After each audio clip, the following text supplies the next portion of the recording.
देखो जो डॉक्यूमेंट्स हैं, अगर हम कैटेगरी वाइज बात करें, अगर पेरेंट्स गवर्नमेंट एम्प्लॉइज़ हैं जी और उनकी इनकम 7 लाख से ऊपर है,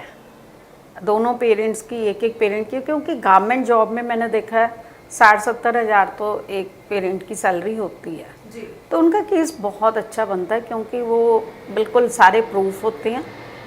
फॉर्म 16 होता है, इनकम टैक्स रिटर्न होती है, और अब क्योंकि सारा पैसा प्रॉपर उनका अकाउंट में आ रहा है, तो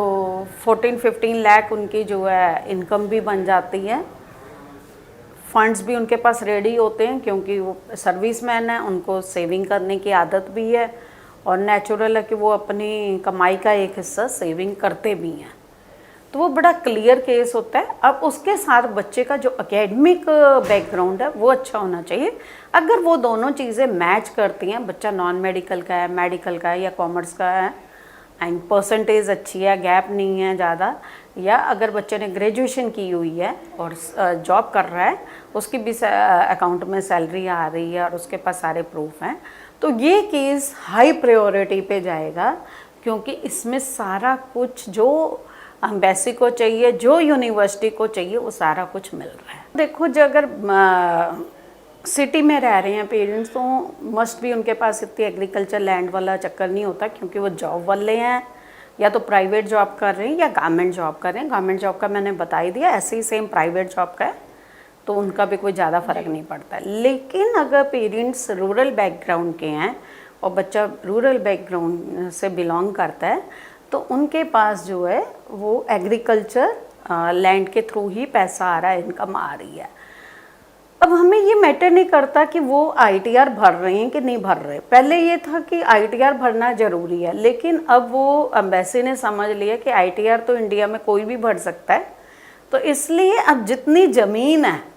उसका तहसीलदार से एक इनकम सर्टिफिकेट लेना पड़ता है, जो पहले करते थे, आईटीआर से पहले हम करते थे। अब सेम उस पर एम्बेसी फिर से आ गई है, तो हमें अब वो तहसीलदार से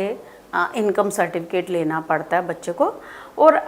मतलब उसमें जैसे मैं बता रही हूँ आपको कि इनकम 12 लाख से ऊपर हम चाहते हैं,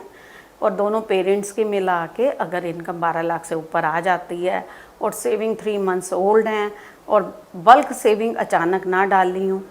या फिर कोई लैंड सेल करके डाल ली हो, फिर कोई दिक्कत नहीं है, या फिर उन्होंने कोई लोन लिया हो, क्योंकि अब जो प्राइवेट बैंक्स हैं वो एग्रीकल्चर वालों को लोन इजीली देते हैं अगर उनकी लैंड 5 एकड़ से ऊपर है। तो या तो लोन ले लें वे, या उनकी अपनी सेविंग हो, और तहसीलदार से इनकम प्रूफ लिया हो उन्होंने, या प्रॉपर्टी सेल की हो, जो कि प्रॉपर ऑनलाइन आनी चाहिए। तो अगर ये सारी चीज़ें मैच करती हैं, फिर वो बच्चा जो है एलिजिबल है। लेकिन एग्रीकल्चर इनकम वाले स्टूडेंट्स को बहुत सारी यूनिवर्सिटियाँ नहीं लेती हैं, तो वो लिमिटेड यूनिवर्सिटी, मान लीजिए 40 यूनिवर्सिटियाँ, 40 यूनिवर्सिटीज़ हैं हमारे पास ऑस्ट्रेलिया में, तो 40 में हो सकता है कि 10 या 15 यूनिवर्सिटी एक्सेप्ट करेंगे, तो यहाँ बच्चे की चॉइस नहीं चलेगी। वैसे भी आज के दिन ऑस्ट्रेलिया में स्टूडेंट की चॉइस नहीं चलती है, आजकल जो है जहाँ उसको एडमिशन मिल जाए वहीं पे जाना पड़ता है। वो टाइम एक अलग था जब स्टूडेंट बहुत नखरे करता था, मेरे को यहाँ जाना है, मेरे को वहाँ जाना है, तो वो सब नखरे अब ख़त्म हो गए हैं। अब तो जहाँ उनको एडमिशन मिलती है वहीं जाना पड़ेगा।